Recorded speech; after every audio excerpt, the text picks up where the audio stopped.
Oh, would you believe this? Another development between LaVar Ball and Donald Trump. Two egotistical maniacs who it seems just want an apology to go hand in hand with a thank you from the other, which as we know will never happen. So in case you've been living under a rock or in North Korea because you don't have internet, Donald Trump tweeted, shoplifting is a very big deal in China, as it should be, 5 to 10 years in jail, but not to Father LaVar. Should have gotten his son out during my trip to China instead. China told them why they were released. Very ungrateful. I've noticed, and I'm not trying to put Jim Harbaugh in the same category as Donald Trump, but why do they overuse exclamation points in their tweets? Like Jim Harbaugh is, I should have thought of this.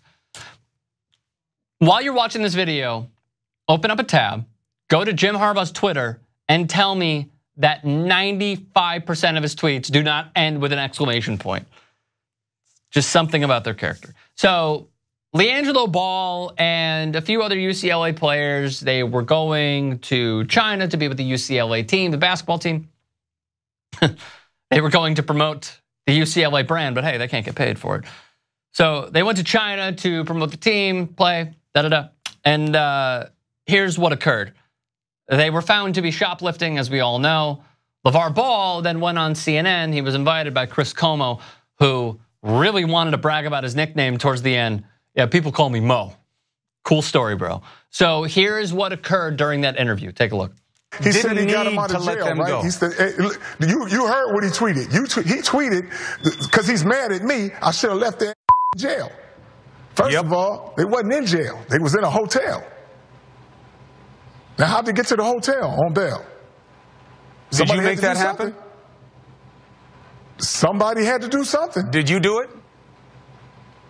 I'm just telling you, somebody had to do it. Did he do it? I'm asking you, did you do it? I'm asking you. I'm asking you, did he do it?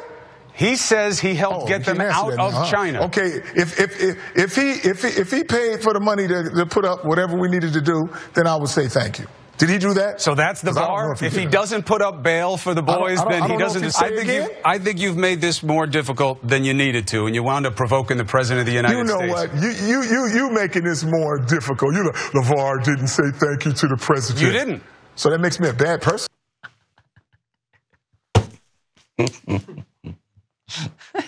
We've seen this so many times. It is the LaVar Ball playbook, where it is always going to be him mocking whoever is talking to him and then swinging the question right back at them.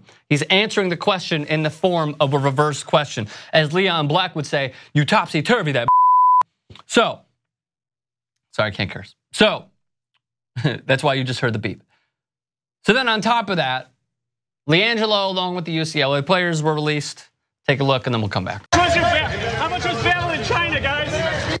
How much did it cost to get bailed out? Did your brother call you up or get bailed out? I would also like to thank President Trump and the United States government for the help that they provided as well. What they did was unfortunate. You know, you're talking about very long prison sentences. They do not play games. Yeah, thank you to the Washington Post.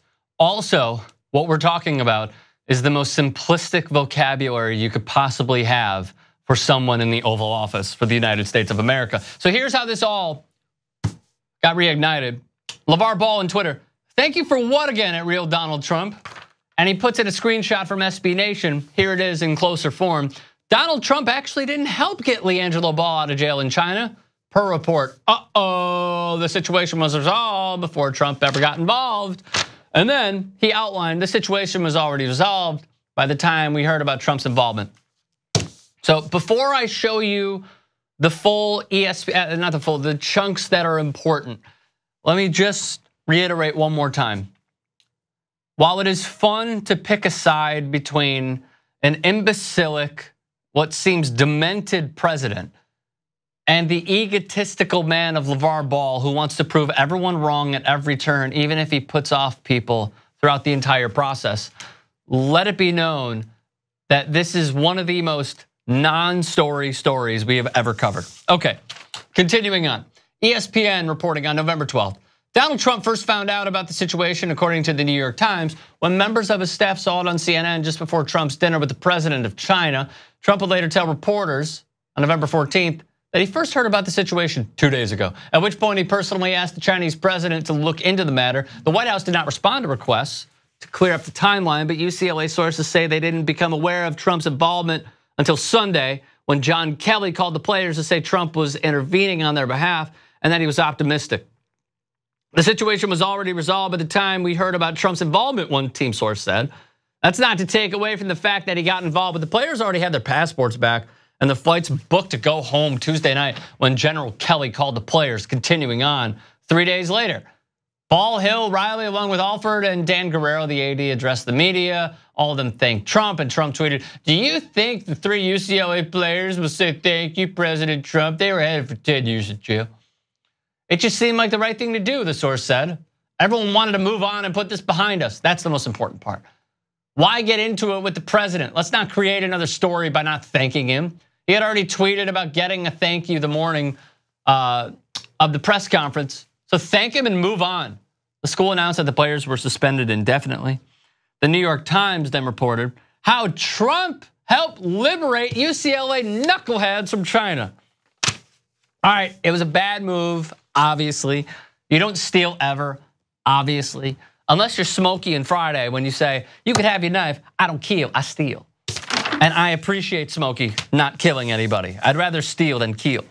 But to go back to this once more, the UCLA players, if we can go back a few slides for November 15th, and the source saying, just thank him and move on.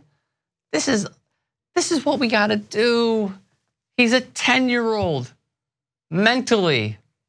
He's a 95-year-old physically, akin to what his personal doctor says, of course. Just thank him. Let's not create another story. Just thank him and move on. And then maybe he'll tweet once more and then we'll be able to move on as a university, as an organization, within our own personal lives.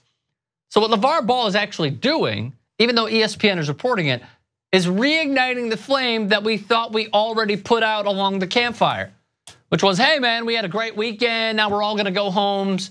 We sang Kumbaya, we're gonna go to our respective homes. Then LaVar was like screaming from the mountain, hang on a second, I got something to say. And now we have this once again, and it's coming full circle. Do I believe the ESPN report over Donald Trump? Let me ask you a question. Do I feel the same way about picking a side between ESPN reporting and Sean Miller going up and addressing the media in a press conference, reading a lawyer-written statement saying that he wasn't ever wiretapped and he never said anything about the $100,000 payment he gave to DeAndre Ayton, who's going to be a top 3 pick in this year's draft? I think you know where I stand. Where do you? Let us know your thoughts. Comment section below. Subscribe to TYT Sports.